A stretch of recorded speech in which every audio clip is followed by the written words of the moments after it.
here in Montreal for the Golem of Hampstead, which is Jacob Potashnik's collection of short stories and a novella, because the Golem of Hampstead is actually 100 pages long, so it's like Franz Kafka. It's a novella. It's longer than a short story. There's a little bit of a story here behind the story of how Jacob came to our publishing house. And we're very lucky to have in the audience today, in addition to all the other Montrealers, Pierrot Hirsch, who actually is a partner in Penny Page Press, and is the person who discovered J. Jacob Potashnik and told me, Larry, you should publish this book. And so now, I know Pierrot from Berkeley, where we studied philosophy a million years ago, and we're in the philosophy club together. I see with the philosophy section here. And so there's something very philosophical about this entire enterprise. And now I'm going to ask Pierrot to introduce Jacob. So, welcome.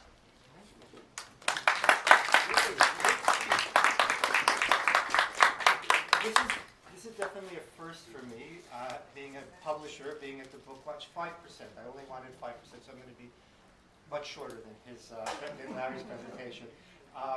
I've known Jacob since early 80s. As writers, I started working with him. He's the real writer. I was the fake writer back then. And he's been writing ever since, before he met me, and continuously. And it's always bothered me that he writes, and some of the stuff makes it into the world, but not all of it. And so, by coincidence of events, I was able to push a little bit and get Larry to publish this. And now it's here, and now you're here, and it's wonderful, and now Jacob's here.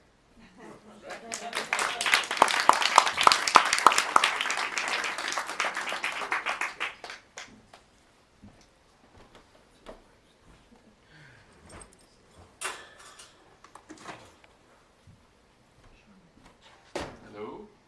Thank you so much for coming. Merci tout le monde pour avoir venu. C'est vraiment touchant de voir tout le monde. It's very touching. I'm very flattered. I feel someone who's been writing a long time, but likes to keep perhaps his work maybe private. It's a bit of a funny thing for me to actually see a book with my name on it and that people could buy. And someone actually bought it already on Amazon, so it's really strange. Some of these stories are very old. I've been writing for decades, and some of them are younger. A lot of people helped get this book going. I have to very much thank Larry Jarver for Penny Page Press for taking a gamble, and I have to thank the two wonderful people who edited the book. One is not here, she's in Israel. That's Ruth Beloff, who did a meticulous job. And the second one is here. It's Larissa, over there hiding behind. Larissa actually led a short story workshop, which I attended, and it really fired me to pull the stuff out of the drawers and do something with it. The other person who was really instrumental, though he doesn't know it, is Robert Landori, who is sitting right here, the famous author of espionage novels and goulash connoisseur.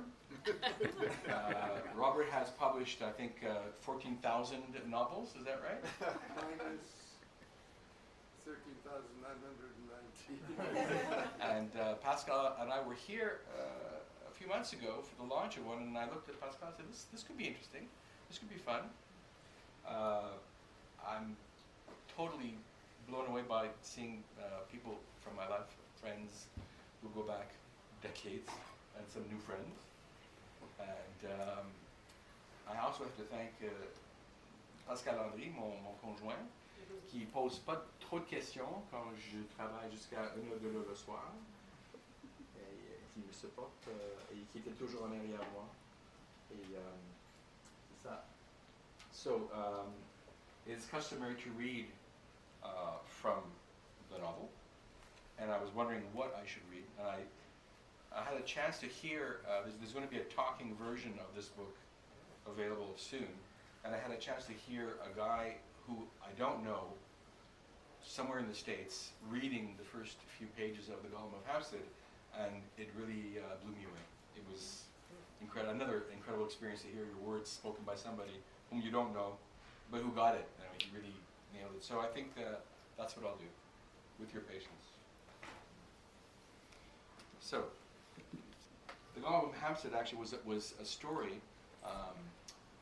Piero and I were in the Czech Republic at a film festival. I make these little short films, and one of them was at a festival, and Piero said, "Can I come with you?" And I said, "Yeah, sure." So after the festival, we were in Prague, and we visited the tomb of Rabbi Lowe, who was said to have created the Golem. And we visited, and we came out, and depending on who you ask, I think, the way I remembered, I went, would it be interesting if, and then I just told the story that you see, that you'll read on these pages. I think Piero might think that he asked the question, but I'm not sure.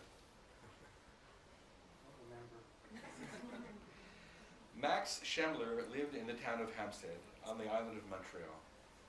Hampstead was founded in 1914 and planned following the garden city design that was popular in Britain at the time. Initially, the town absorbed farms and orchards that had been part of the parish of Notre-Dame-de-Grâce, and the village founders either annexed or auctioned fallow land that lay at the northern tip of Queen Mary Road, as though in anticipation of the crowd that would soon move in, break sod, and eventually become Max Schemmler's world. The early resistance to the encroachment of Jewish families into Hampstead, expressed by the original Scottish and English citizen, is not important here. That these Hebraic interlopers inevitably took over the civic administration of the township, turning it into a high-end cottage ghetto, is not that important. Most large cities with an established Jewish bourgeoisie have an enclave like Hampstead. In Toronto, it's called Upper Forest Hill.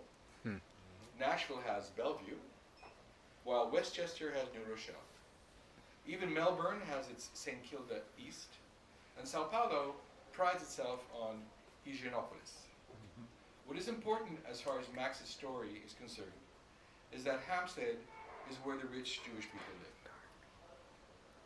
When Max married Ellen Schatzky, he followed his young law firm partners onto Netherwood Crescent. In a few short years, all the vacant lots have been gobbled up, synagogues built for every religious taste and tolerance, and the idea of neighborhood distilled. Max and his neighbors were wealthy, but not, at least as he liked to think of it, schwitzy wealthy. In other words, when it came time to buy that country house in Moron Heights, or write the check for Mindy's Harvard tuition, or take the plunge on that shopping mall in Dollard des Ormeaux, there were no sweaty palms, no damp shirts. Pishers in Côte Saint-Luc living off Bubby and Zadie's trust fund interest could hop from one foot to the other, weighing the cost benefits, but not Max's crowd.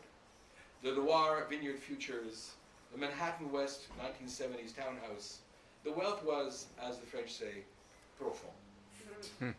Max's crowd were mostly professionals. If they were in business, it was big business, but on a human scale. There were no bank presidents, no Bell executives. The preferred profession was lawyer, corporate accountant, broker, the hit and run real estate developers that built so much of urban and suburban Montreal. They were the owners of businesses that provided those necessities that no one ever thought of, but that were the very stuff of large economies and national capital. In boom times, these people made money. Serious, legal, solid money. In recessions, there was no belt-tightening, just clever accounting. Max was a lawyer, and though he was highly regarded, even envied by his peers for his position, his beautiful, sexy wife, his accomplished daughters, his stoic vision, he was unhappy. Ironically, his unhappiness was the real source of his power. For as much as he was admired for his command of the civil code and his ability to cut straight to the true heart of any legal dispute, what really earned him his stripes was his detachment. Max was detached. Max never got excited by a legal argument, never got red in the face, not schwitzy. The greatest financial coup, the trickiest industrial negotiation, never raised his blood pressure 1 degree. He was the consummate closer, the tiebreaker that all sides respected. His partner called him the Iceman behind his back.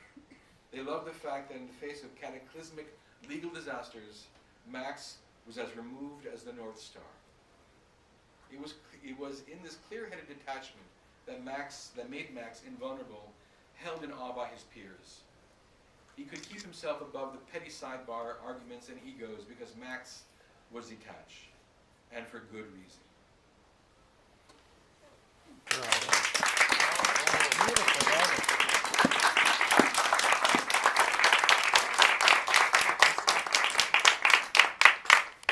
I need to buy the book.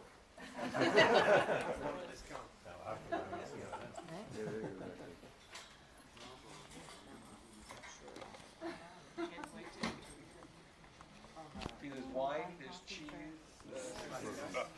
chips.